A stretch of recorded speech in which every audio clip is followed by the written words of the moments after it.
Gênesis 2:18. Diz assim, na Nova Almeida Atualizada: o Senhor Deus disse ainda. Eu vou ler de novo essa frase, porque o primeiro ponto da minha mensagem está nessa frase. O Senhor Deus disse ainda: não é bom que o homem esteja só. Farei para ele uma auxiliadora, uma ajudadora ou adjuntora, dependendo da versão, que seja semelhante a ele. Havendo, pois, o Senhor Deus formado da terra os animais do campo e todas as aves dos céus, trouxe-os a Adão, para ver que nome lhes daria. O nome que ele desse a todos os seres vivos, esse seria o nome deles.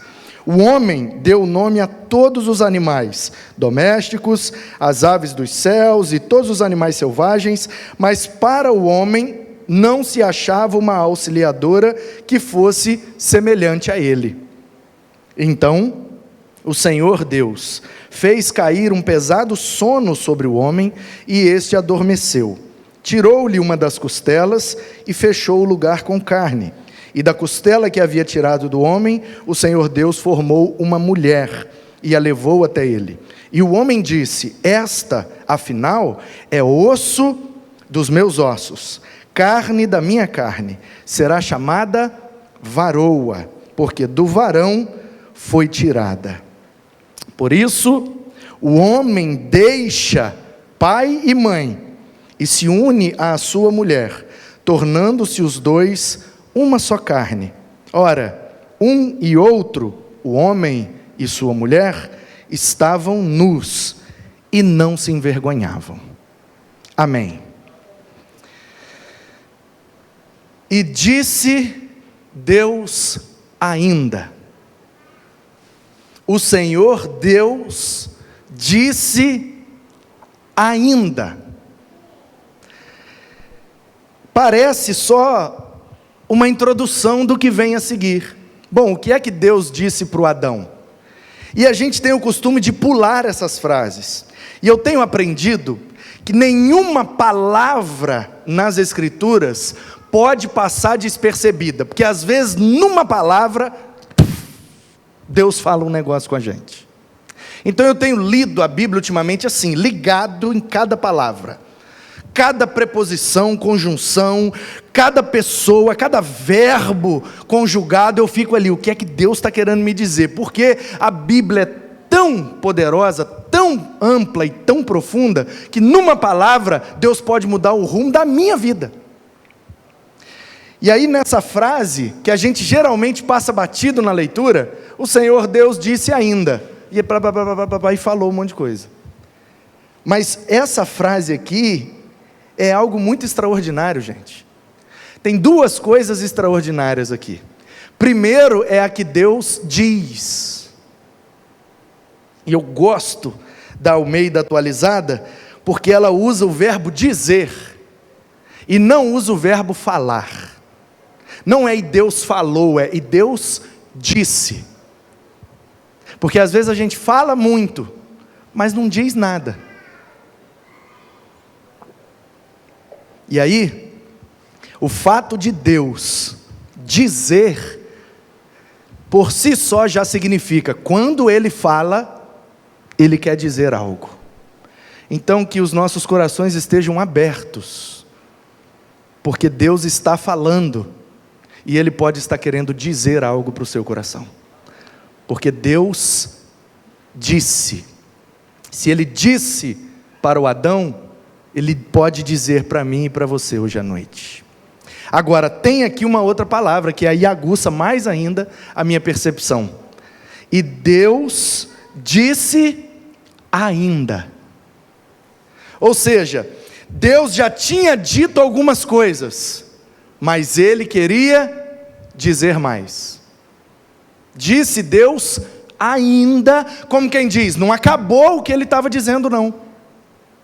Ele ainda vai continuar dizendo. E aí aqui eu já aprendo uma outra coisa que é maravilhosa, porque nós, com o passar do tempo, a gente cai na besteira e no equívoco de achar que a gente já ouviu tudo. O pregador mandou abrir no Salmo 23. Vou embora, isso aí eu já sei. O Senhor é meu pastor, nada me faltará.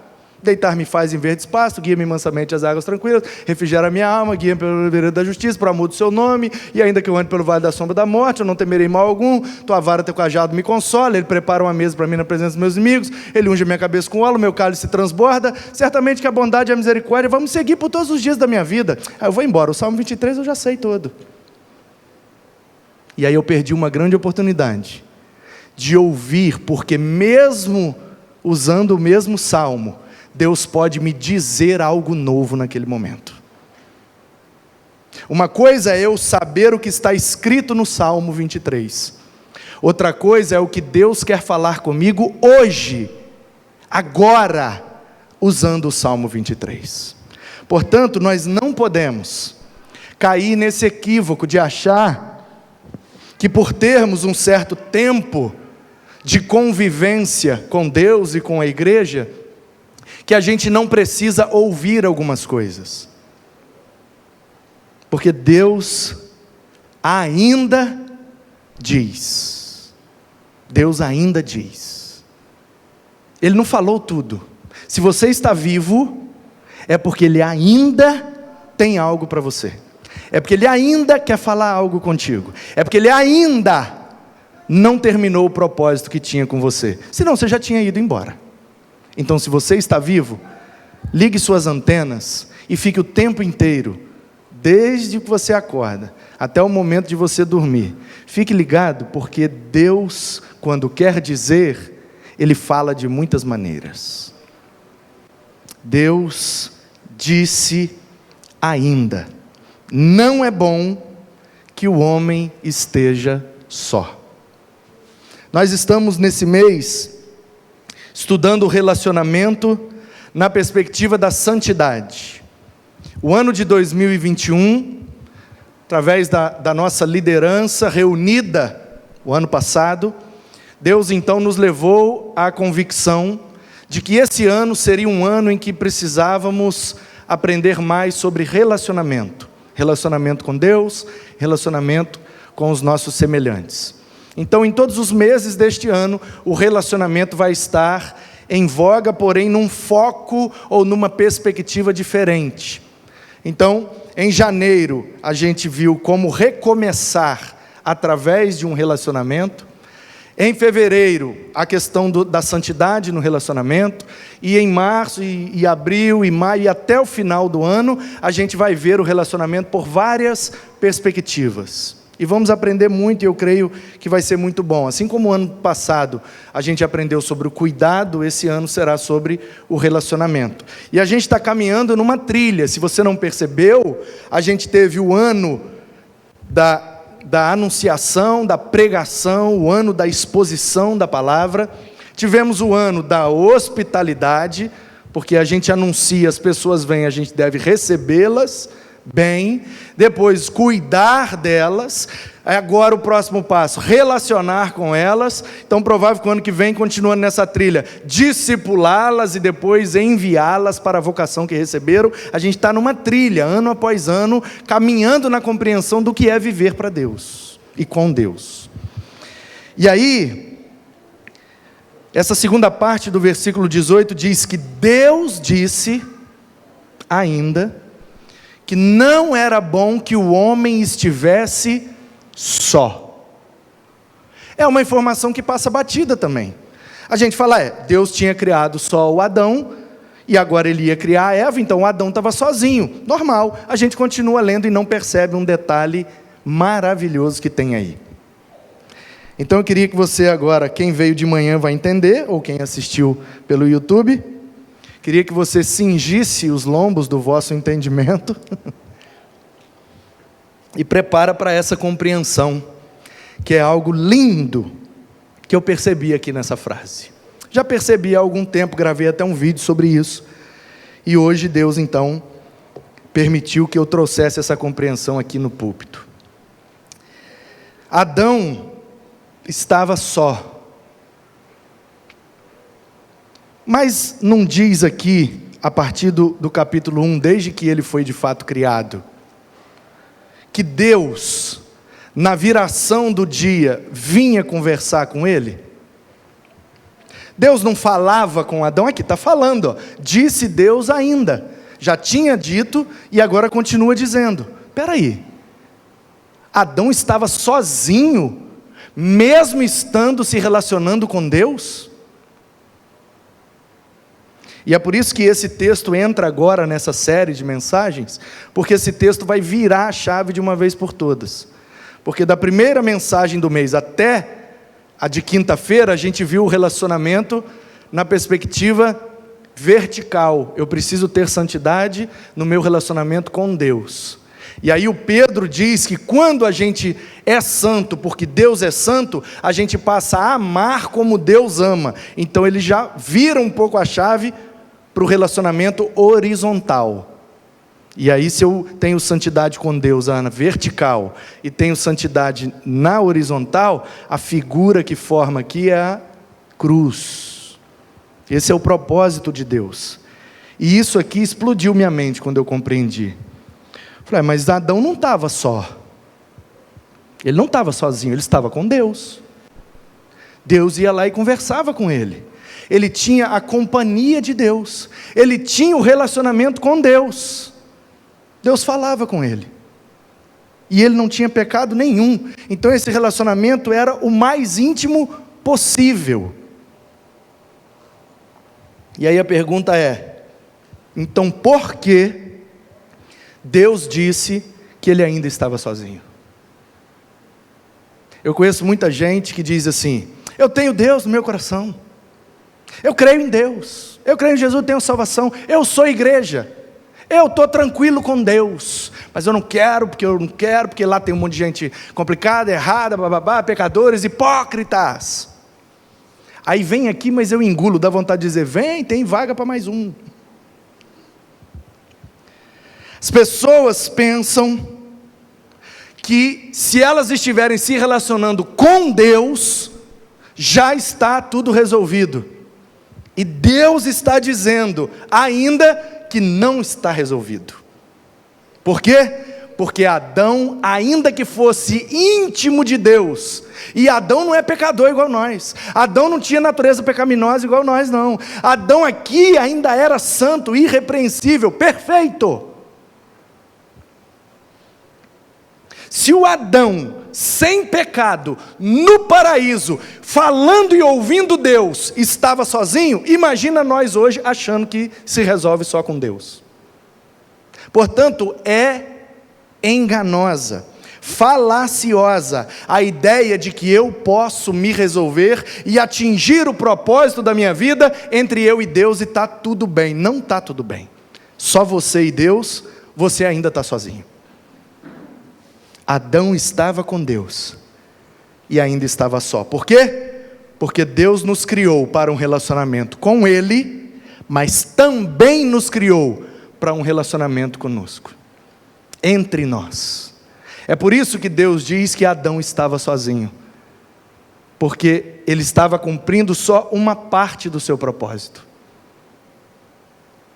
Se você está em santidade com Deus, se você está íntimo de Deus, você conversa com Deus todo dia, Deus fala com você todo dia, você vive de maneira santa e irrepreensível, você está cumprindo metade do seu propósito.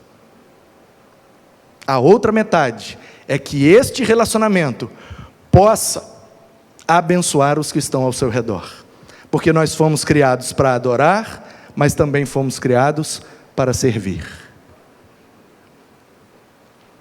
Não é bom que o homem esteja só.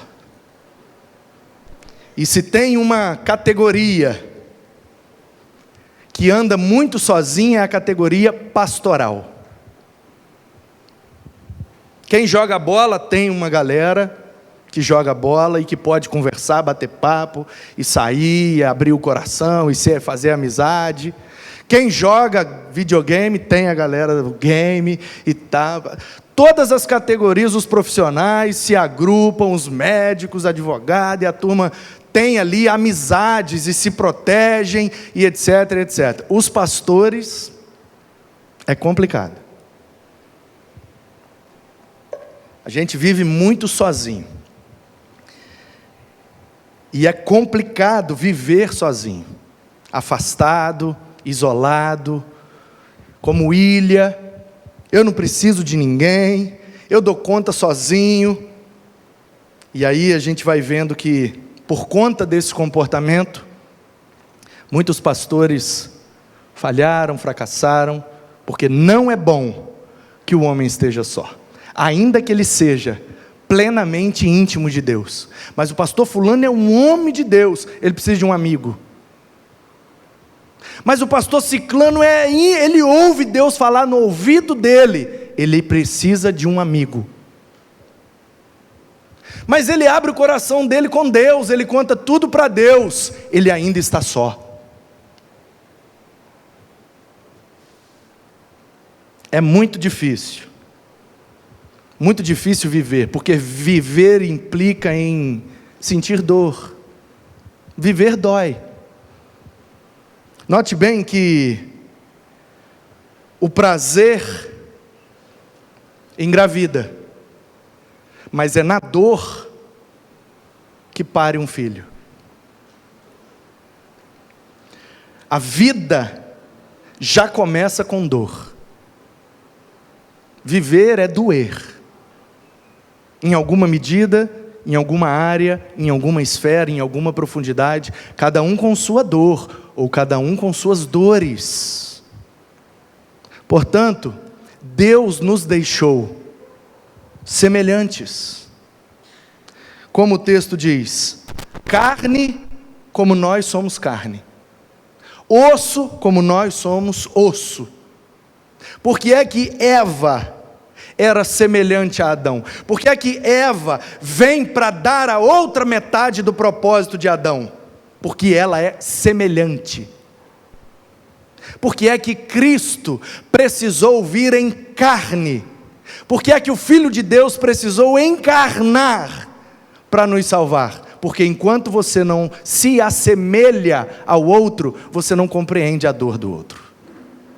Enquanto você não se aproxima a ponto de conhecer o outro, você também não conhece a ti mesmo. Porque a gente se conhece no outro. Quantas vezes a gente vê uma pessoa tendo o mesmo defeito que nós temos, e a gente acha ridículo, e depois se dá conta que é exatamente o que a gente faz, e aí a gente fica envergonhado, a gente não conta para ninguém, mas bate uma vergonha.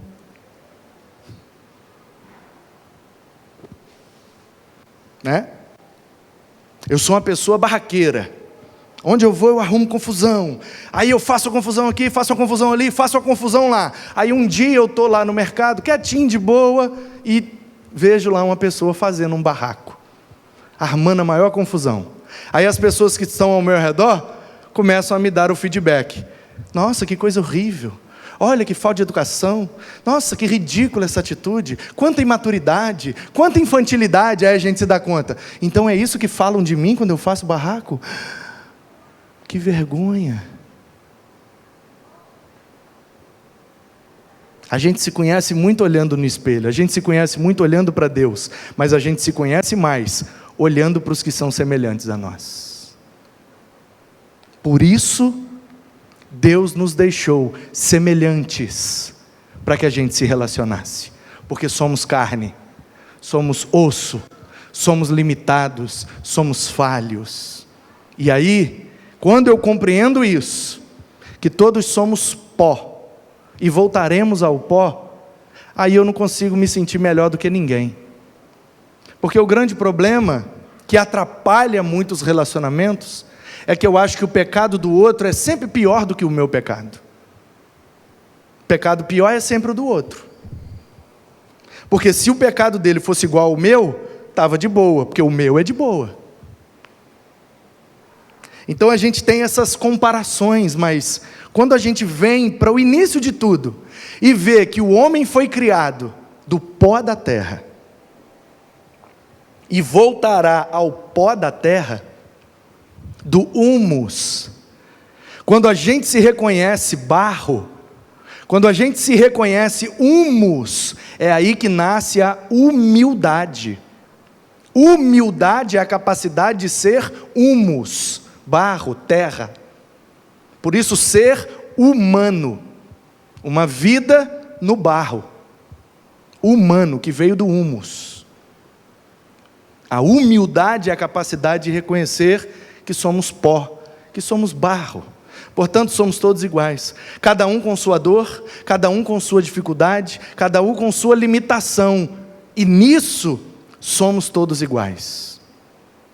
Tanto que quando quiseram apedrejar aquela mulher, Jesus falou: bom, a lei fala que pode apedrejar, então faz o seguinte, quem não tem nenhum pecado pode jogar a primeira.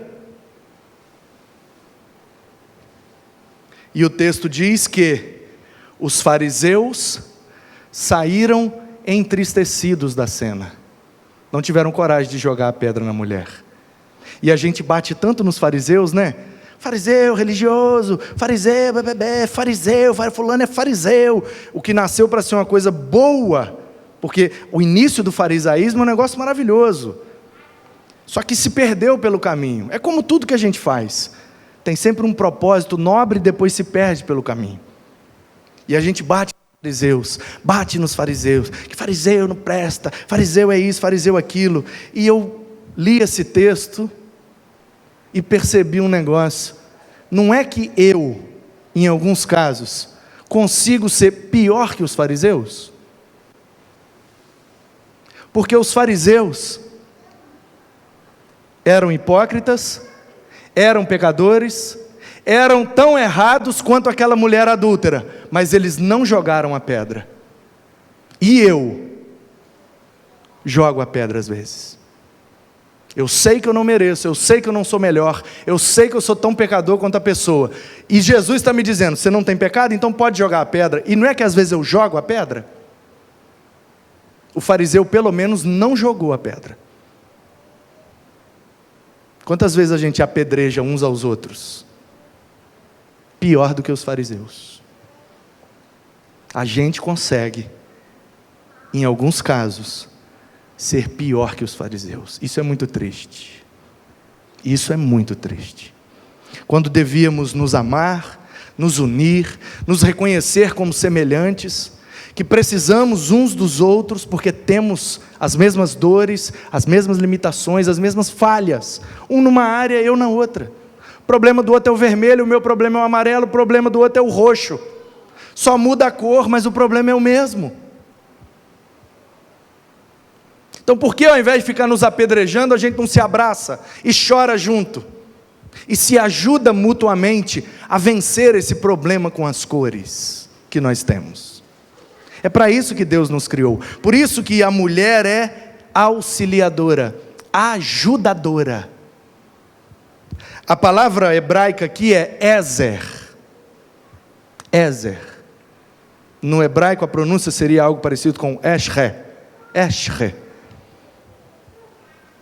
Que é o quê? Aquele que ajuda. Transliterado, Ezer. Você conhece coisas na Bíblia que tem esse conceito. Eliezer, Ebenezer. É o mesmo conceito, Ezer. Eli é meu Deus, Deus meu, Eli, El, divindade, o I aí é meu, então, Eli, o meu Deus, Eli, Ezer, o meu Deus me ajuda, ou Deus é a minha ajuda, Eli, Ezer. Even é pedra em hebraico, então Ebenezer, a pedra de ajuda, porque depois que Samuel teve a vitória contra os filisteus, botou lá aquela pedra e disse: essa pedra de hoje em diante será chamada de pedra de ajuda. E toda vez que a gente passar aqui e ver esta pedra, a gente vai se lembrar que Deus nos ajudou a vencer os filisteus. Era um memorial, como se fosse uma placa que a gente faz para não esquecer do evento que aconteceu. Então Ezer tem a ver com ajuda. E aí, quando a gente olha para a mulher como Ezer, a gente tem dois extremos. Dois extremos perigosos. Perigosos.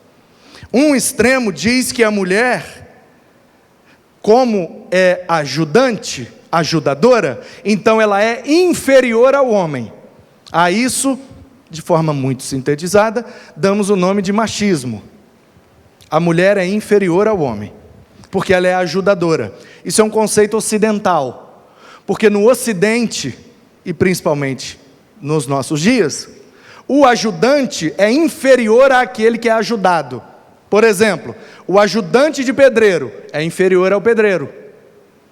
O ajudante de mecânico é inferior ao mecânico. O auxiliar de serviços gerais é inferior àquele que cuida do... O auxiliar, o ajudante é sempre inferior àquele que é ajudado. O que é ajudado é o profissional, o que ajuda é o que está ali só para ajudar, porque não tem condição de ser profissional. Isso é nossa cultura, isso é nossa compreensão. Então se a mulher foi criada para ser ajudante do homem, então ela está inferior. Assim como o ajudante está para o pedreiro, a mulher está para o homem. Um extremo, machismo, não gosto. O outro extremo, na perspectiva bíblica, logo oriental, do mundo antigo, aquele que ajuda, na verdade está acima do que é ajudado. Exemplo, há uns anos atrás tinha um quadro naquele programa do Luciano Huck, Soletrando. As crianças viam as palavras e tinham que dizer todas as letras, soletrar as palavras. Lembra disso? Quando uma criança não sabia soletrar a palavra, ela podia pedir algumas ajudas. Lembra disso? Uma das ajudas, que inclusive virou ditado popular, é a ajuda dos universitários. E daquele quadro para cá, de vez em quando a gente está em algum problema insolucionável, a gente fala, precisa da ajuda dos universitários. Aí eu te pergunto, os universitários estavam ali para ajudar a criança, porque sabiam menos que a criança? Não, estavam ali exatamente porque sabiam mais. Essa é a perspectiva de ajuda na Bíblia, e de ajuda no mundo antigo, sobretudo bíblico. Quem ajuda sabe mais. Por isso que o nome do cara é Eliezer. Deus é minha ajuda, porque ele pode mais do que eu. Então, qual é o outro extremo? Quem ajuda está acima de quem é ajudado. A esse extremo dá-se o nome de feminismo. Também não gosto. Todo extremo é complicado. Todo extremo é perigoso. Eu prefiro a via do meio.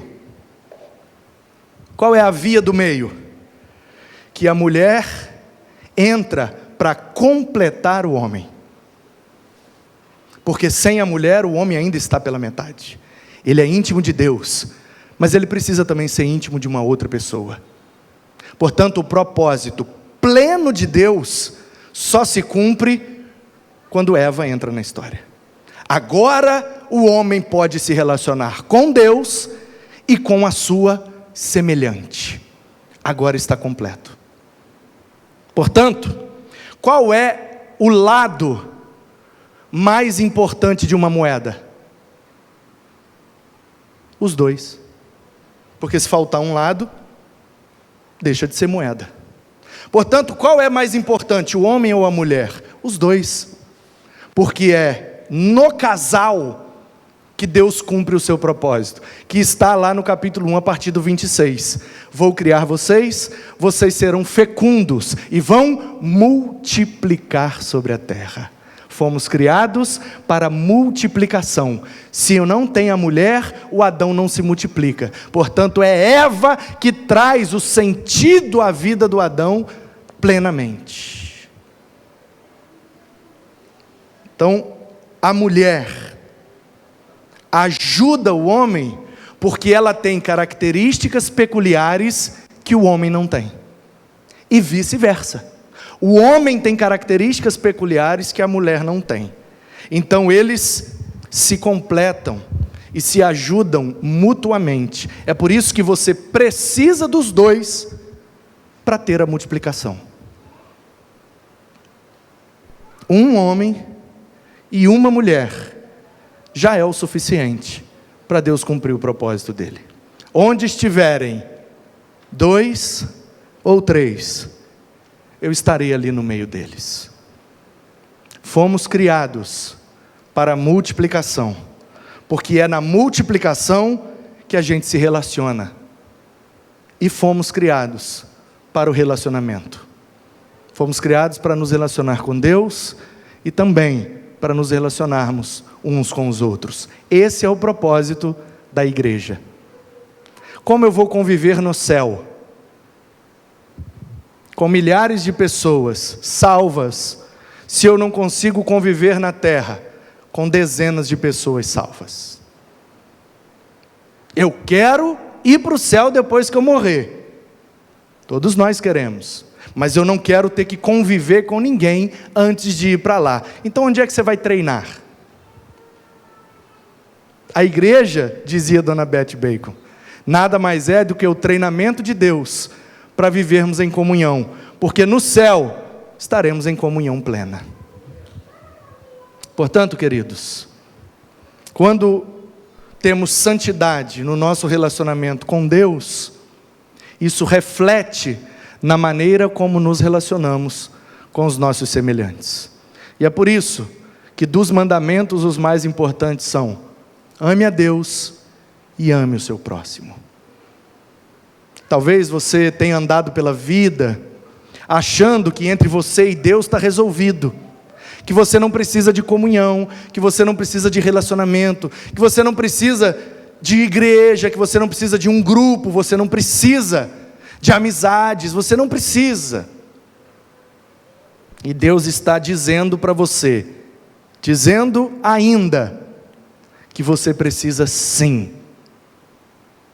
Você e Deus é muito bom, mas ainda está incompleto. Só fica completo quando estamos plenos com Deus e plenos com os nossos semelhantes. É para isso que Ele nos criou. Não se prive da metade do propósito. Se relacione, se abra, se permita.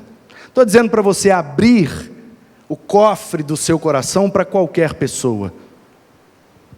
Você vai identificar uma pessoa de confiança para fazer isso, mas não fazer isso pode implicar em problemas sérios para você.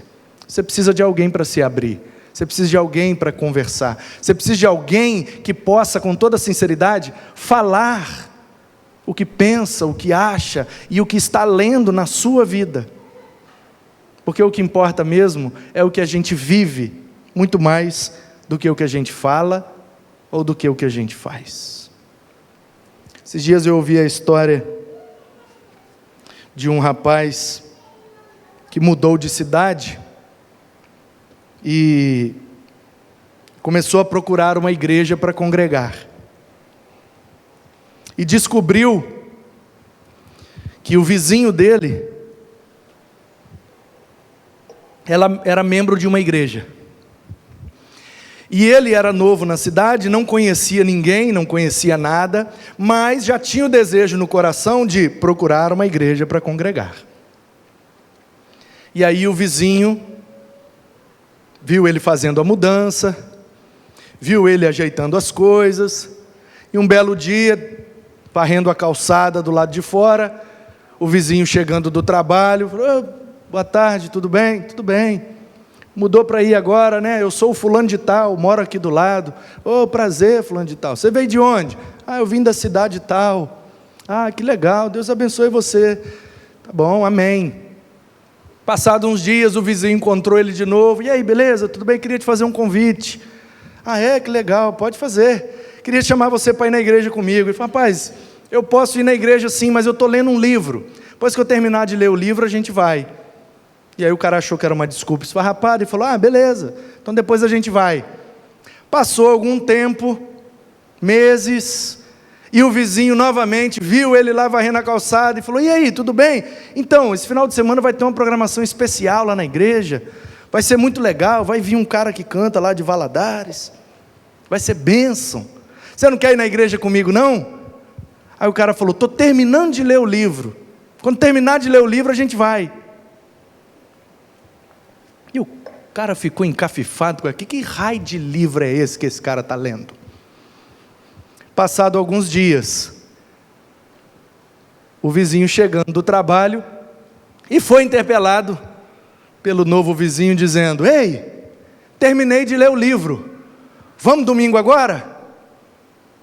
E aí o vizinho olhou. Desculpa eu te perguntar, mas que livro era esse que você estava lendo? Aí ele falou, a sua vida. Eu estava lendo a sua vida para ver se valia a pena frequentar a sua igreja. Agora eu já terminei, eu já te observei o bastante para ver que você tem uma espiritualidade saudável, portanto sua igreja deve ser uma igreja saudável. Eu quero congregar lá junto com você. Billy Graham dizia que o mundo não lê a Bíblia, o mundo lê a vida dos crentes. Como disse Paulo, nós somos as cartas vivas que Deus enviou para o mundo. E nós precisamos santidade com Deus, para que nossa vida seja lida de maneira santa, para atrair pessoas a cumprirem o propósito de Deus para elas. Deus te chamou para isso, meu irmão. Deus te chamou para isso, para viver com Ele e para viver em comunidade com o povo dEle. Não se prive nem de uma e nem de outra metade. Só a igreja não resolve, só Deus não resolve. Não resolve, você só vai estar pleno quando você estiver completo.